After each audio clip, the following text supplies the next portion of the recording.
What is this, honey? Well, whatever. So, my dream college rejected me twice, and I'm here to talk about it. So before I start this video, I just want to say that I'm not shading the college in any way whatsoever, and it's just my experience with the college and how I ended up getting rejected by them twice. So let's get right into the video. Before I speak about the experience, I just want to give a backstory. So when I was in year 10, my very close friend, she was in year 11, and it was the time where year 11 students would make applications for other colleges and go into interviews and stuff. And one of my friends, Joyce, she applied for Brit School, and I was like, where is that? I've never heard of Brit School before. And she told me that it's for performing arts and how creative it is. And that's my thing too. I love creativeness. I am all about drama and theater, and I was very interested by it. So I did more research about it, and I learned that Tom Holland, Amy Winehouse, Adele, Jessie J, and all of these talented and famous people went to that school too. So I was like, I want to go into that school when I'm in year 11 and finish school. So I guess one of the main reasons why I wanted to go to that college was because I want to be successful too, and I've been working really hard since I came to the UK. And a fun fact, I didn't know English when I was in year 7, and I've grown so much since year 7, and I was like, I'm not gonna waste this opportunity, and wanted to apply for that college too, because I see that everyone, well, not everyone, I see that many successful actors and musicians and creative people came out of that school. So I wanted to get into that college since year 10. So that was the backstory. When I finished year 10, went into year 11, there was a time period where you can apply to colleges from I think November until January. But because I did my research, I knew that Brit School had their deadline way before any other college. Theirs one was, I think, October or November, I don't really remember, because it was a very long time ago, and this whole process is very long. So many things happened and didn't happen throughout this whole experience, so it's very long, and I've been going on and off with this college since September, so now it's June, so it's how many months? You do the math. And there was a deadline that you had to apply for the college, and I made it in time. To apply to Brit School, you had to answer 4 questions, a very long 4 questions, about your hobbies and what are your favorite actresses and actors or something like that. So after you answer the 4 questions and apply to the college, the hear back time was between December and March. And I heard back from them in February, which was a very stressful time for me because I had to wait like 3 to 4 months to hear back from them.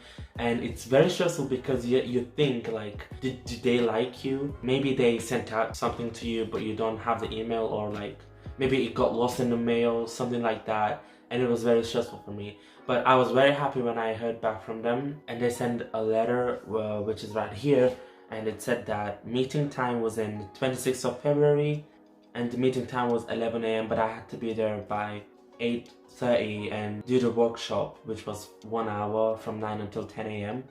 and I had to perform 2 monologues in front of a panel. One of them had to be a Shakespearean play, and one of them had to be from a contemporary play. For the Shakespearean one, I chose Romeo and Juliet because we all know Romeo and Juliet and it wasn't hard to remember. And for the contemporary play, I chose Rare Birds by Adam.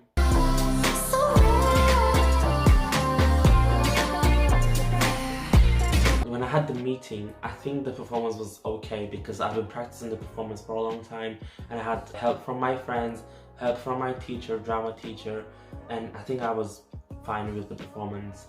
But what effed it up, I think, in my opinion, was the interview, when they asked you questions about your future and stuff. And I was ready to answer them because I had in mind what they were gonna ask me, and the ones that I thought will come up did came up. And I think it was just the nerves or something, and I couldn't really say much about my future or what I'm doing at the moment. So I think one of the reasons they rejected me is because of the talking part of the interview.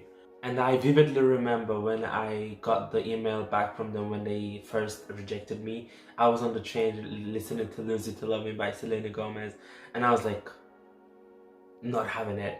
I nearly cried and I was like, this is the end. My future is done. I have no future. I have no career.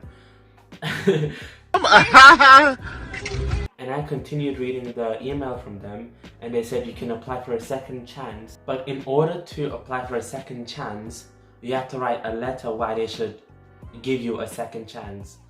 So this whole process was just so stressful and messy to me. And I don't know how I handled it, but I wrote a letter saying how I love drama and performing and that I belong on the stage. I have been doing this since I was little, so I put a lot of interesting stuff in it so they would give me a second chance. I sent it to them, and a couple of weeks later they came back to me and they said, we will give you a second chance. The emotions I felt when I received that email, I was like, yes! My career is not over, I have a future. Little did I know, and the time period was so strange because when I received the email, it was like middle of March or something. And this whole coronavirus thing was going on, and I was afraid that the schools would close and the second chance meeting is gonna get cancelled.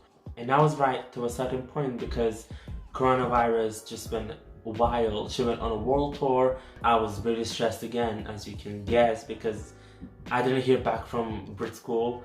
I was just like, what's going on in this world? And what am I gonna do with my future? Because when the lockdown thing happened, I was like, so what's next? You know? A couple of weeks went by and I didn't hear back from Brit School, and I'm just constantly thinking about it. And I'm like, is it cancelled or what's gonna happen next? So I had the guts to email them and I was like, yo, what's up? I wasn't like that, but I was like, so what's gonna happen now? Like, this whole quarantine thing is going on. When do you think I'm gonna have the meeting with the panel again? And they replied with me, we have no idea. And they said that this whole thing is new to them too. They said they will write back to me when they have more information about it. So I waited again, and they sent me an email on the 1st of May saying that I have a meeting with the panel on the 1st of June, and I have to memorize and perform 2 new monologues, 1 Shakespearean and 1 contemporary. So I was like, great, I'm up for it, like, let's do this. And I had this thing in my mind where I thought that I would have the whole month for me to memorize and practice the monologues, and I was wrong because I was doing a lot of stuff like throughout the whole month. But then they emailed me that it's been delayed, so my second chance meeting was on the 5th of June, and I was kind of happy about it because I had more time to memorize and learn my shit. But so many things came up and I only had 3 days to prepare and learn the 2 speeches. And then Black Lives Matter protest happened, and I was like, I need to go there because I need to show my support and be on the right side of the history. So I went there and I saw my friend Joyce, and it was on the 2nd of January and June, 2nd of June. And I told her that I had 3 days to prepare and learn the whole 2 speeches and perform them to the panel. She was like, and I was like, so I was like really stressed and under a lot of pressure, but I kind of blame myself as well because there were times when I was free, but I just didn't want to do it because I felt lazy and I just wanted to relax. But I still memorized the speeches and I practiced them as well. So I was ready. I woke up at 5 a.m. in the morning to practice even more. When I had the meeting, the teachers were so nice. I'm not even like talking shit about the teachers or like the school itself. I don't think I did that great because I was like really stressful, and I was like, thank you for giving me this opportunity again.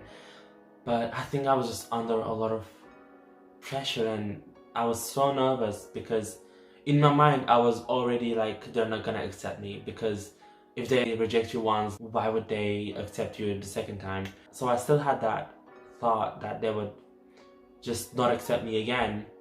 But this time I was like, I'm not gonna like feel bad about myself because when they first rejected me, I felt like I didn't belong there and I felt like I wasn't good enough, I guess. But this time I had the opportunity to prove myself that I am worth it, you know, I am worth to go to Brit School. Well, I guess I wasn't up to their standards, or there's other people that are better than me and they explained themselves better than me. So, and they said, I'm sorry, but we couldn't give you a place at Brit School. And they sent me an email saying that if you really want to come in again, you have a final chance, but it's not artistically. You just have to write a letter to the school in under 14 days of this email saying why the process was not fair for me and give proof. And I was just like having a moment where I was just like laying down on my bed and I was like, wow, I spent months, a lot of effort, time and stress to just get into the school that I really like, all because many successful artists came out of it. And I thought that I was blind because I'm not seeing what's in front of me. Brit School is not the only college I applied for. I applied for like 3-4 colleges and one of them was like great. I went to the open evening, I spoke to them and they gave me a conditional offer, which is great. And I'm gonna be in the new campus that they're opening, brand new, £21 million new campus. They have gym, new theaters, new makeup and new everything. It's a new campus and they have like a gym in their campus. And next year they're gonna have like a 200-seat cinema as well. And I'm like, am I that blind that I'm not seeing this in front of me? Not a lot of people get to go to a school with gym in it or like a cinema in it, and I'm just like, I'm done. I don't even want to send a letter to Brit School because I'm happy with going to this new college as well. I want to appreciate what's in front of me and they really liked me too. I was making jokes, they were making jokes. We just had a connection and my family has been really helpful throughout this whole experience because my mom, she said, you don't have to go to Brit School to be successful. I already knew that, but I thought that going to Brit School would boost my chances. She just let me do my own thing and I appreciate that from her. I'm just waking up now to see that the whole wanting to go to Brit School is just bullshit. Because that shouldn't be the only reason why you want to go to a school, because successful people came out of it. The college that I'm gonna go to, hopefully, is very creative too. Like when I went there, I saw so many creative people. So I don't have to go to a very successful college just to be successful. I'm just not gonna continue to stress about Brit School and just feel bad about myself because it's not the right thing to do. Well, that's been a very long time now. And this is my experience with Brit School, but like I said again, the teachers were so great from Brit School, the ones that I spoke to, and I'm not shading the school in any way whatsoever. So I'm just like, it's about me and the reason why I wanted to get into Brit School. So anyways, I hope you guys liked my story or experience. Thank you for listening to me throughout the whole time. I've been chatting shit non-stop. And please don't forget to subscribe, like and share the video if anyone is going through the same thing, or comment down below. And if you have anything juicy about your education, drop it down below because I want to read it. I want to read it. Let me see, sir. Anyways, thank you guys so much and I will see you with the next video. Bye bye.